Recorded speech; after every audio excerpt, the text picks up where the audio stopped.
Okay. Bro తంగాలని ఎలా ఉంది? Raghuvaran BTech ఎట్లా ఉందో నిజంగా తంగల్ అన్న ఫీలింగ్ వచ్చింది నిజంగా. చాలా కొత్తగా తీసారు అన్న. ఏందా ఇది నాకు అర్థం కాదు. అడవి మంచి అడవి మృగమా నాకు అర్థం కాలేదు. భయ ఒక సీన్ ఉంటుంది భయ, పాము నిరది రెండు కర్మనికి వచ్చిన పాము అంటే ఆయన ఎలివేషన్ ఏంది, ఆయన నిజం వేరే అనిపించింది. చూపించి ప్రతి షార్ట్ కూడా కొత్త విజువలైజేషన్ ఉంటుంది భయ సినిమాలో. చాలా మన గోట్ల సినిమా చూసాం, గోట్ లైఫ్ ఏదైతే చూసామో సో ఆ రకంగా అనిపించింది. అలాంటి ఒక ఎలిమెంట్ సినిమాలో వాడారు, చాలా బాగా అనిపించింది.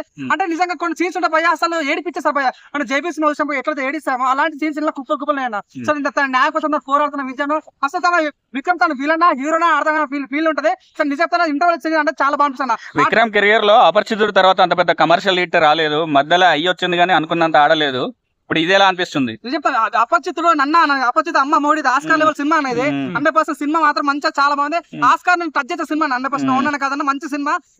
ఈ సినిమాతో నిజంగా తన రికార్డులను మడత పెట్టే ఛాన్స్ అయితే అనిపిస్తుంది.